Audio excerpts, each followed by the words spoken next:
High বন্ধুরা, সবাইকে S live blog থেকে সুপ্রভাত। আশা করি সবাই ভালো আছেন, সুস্থ আছেন। তো আমিও ভালো আছি, সুস্থ আছি। তো ইদানিং তাড়াতাড়ি ঘুম থেকে ওঠা হচ্ছে, কারণ আমার বর কাজে বাইরে বের হয়ে যায়, সে কারণে। তো ঘুম থেকে উঠে ফ্রেশ হয়ে নিয়েছি, আমি ঘুম থেকে উঠে ফ্রেশ হয়ে নিয়েছি, কিন্তু বাদ বাকি সমস্ত কাজে পড়ে আছি। শুধু ঘরটা ঝাড় দিয়েছি, আর এখন হচ্ছে ওকে চা করে দিচ্ছি আর একটু ম্যাগি করে দিচ্ছি। আর বাসি ঘরে তো বের হবে, সেটা তো আমি চাই না, তাই না? কারণ বাসি ঘরে বের হতে নেই কোথাও। তারপরে মানে সকালবেলায় ঘুম থেকে উঠে বাসি ঘর পাড়াতে নেই, কিন্তু আমরা কী করবো, তাও আমরা পাড়ায় অনেক নিয়মকানুন আছে, একটু নিয়মকানুন মেনে চললে তো আমাদেরই ভালো, তাই না? তো এই জন্য আর কি বাসি ঘরে ওকে কোথাও বের হতে দিই না। আমি ঘুম থেকে উঠে আগে বাসি ঘরটাই ঝাড় দিয়ে নিই। তো সমস্ত কিছু কমপ্লিট করছি এখন। ও চলে গেছে, ও মানে চা খেয়ে ম্যাগি খেয়ে ফ্রেশ হয়ে চলে গেছে।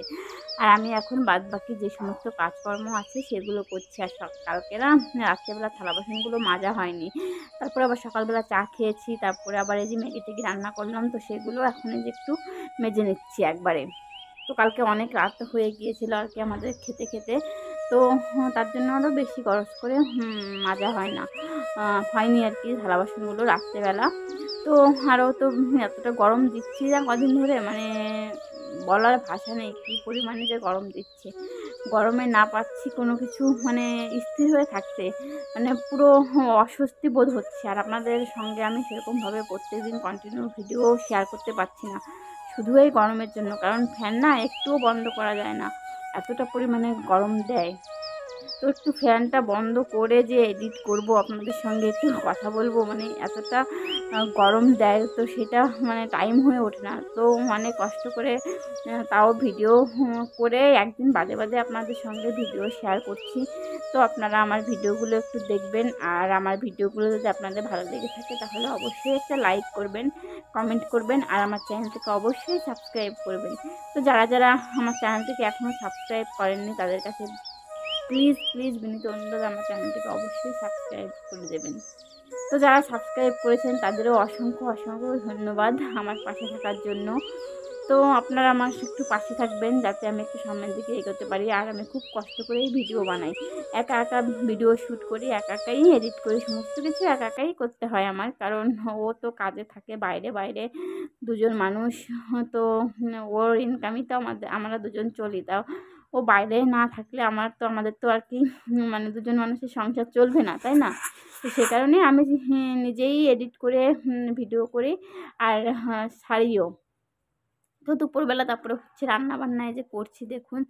তো আজকে রান্না করছি হচ্ছে রেশনের চালের ভাত। তো অনেক দিন আমরা রেশনের চাল খাই না আর কি।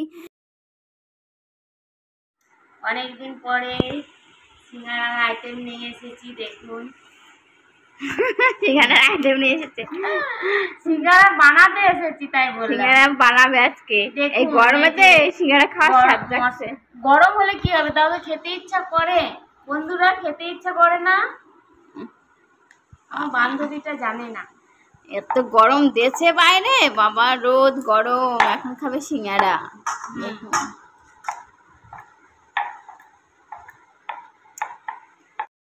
তো এদিকে দেখুন, তারপরে হচ্ছে বিকালের দিকে একটু মামিদের বাড়িতে গিয়েছিলাম, যেয়ে দেখি উনি হচ্ছে বানাচ্ছে সিঙ্গাড়া, আর এই গরমে সিঙ্গাড়া বানাচ্ছে। তো দুপুরবেলা খাওয়া দাওয়া কমপ্লিট করে আর আপনাদের ভিডিও শ্যুট করিনি, কারণ দুপুরবেলা না অনেক অতিরিক্ত গরম দেয়, অত গরমে মানে কোনো কিছুই ভালো লাগে না। তো দুপুরবেলা একটু শুয়ে থাকি, ঘুম তো হয় না, শুধু শুয়েই থাকা হয়। তো তারপরে যে বিকালবেলা উঠে উঠান খাওয়ার ঝাড় দিয়ে তারপরে হচ্ছে একটু বেরিয়েছিলাম। তো এসে দেখি মামি সিঙ্গাড়া বানাচ্ছে। মামি আগে থেকেই আমাকে বলেছিল যে বিকালে সিঙ্গাড়া বানাবো, যাবে। তো এসেছি আর মামি বানাচ্ছে, আর আমি এদিকে হচ্ছে ভাজতেছিলাম দেখুন, লাল লাল করে ভেজে নিয়েছি।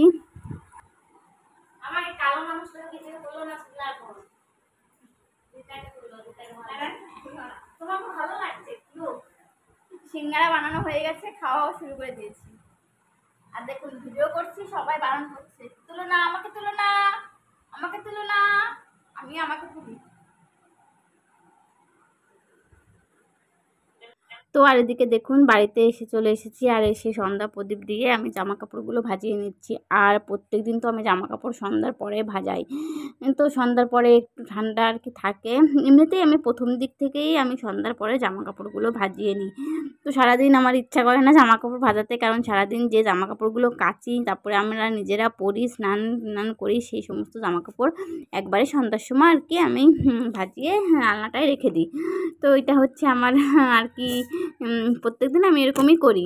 তো এটা অভ্যাস হয়ে গেছে আর কি। আর যদি আত্মীয়স্বজন বাড়িতে আসে তাহলে তো আমার ঘর বাড়ি এমনিতে একটু পরিষ্কার করতে হবে, তখন দিনের বেলা এই আলাদা ব্যাপার, তখন একটু গোছগাছ করে নিই। আর সন্ধ্যার দিকেই আমি বেশি গোছগাছ করি আর কি আমার আলনাটাকে। তো আমার আলনা সেরকম অগোছালো থাকে না, কারণ একা মানুষ তো, একা যেহেতু আলনাটা ইউজ করি, তো এই জন্য অতটা প্রবলেম হয় না। তো জামা কাপড় যেরকম করে রাখি সেরকমই ঠিক থাকে। তো এই জানলা গোছানো হয়ে গেছে, আর বিছানাটাও একটু গুছিয়ে নিলাম। আর দেখুন রেডি হয়ে নিয়েছি, কারণ ও ফোন করেছিল, বললো যে মেলায় যাবে, তার জন্য।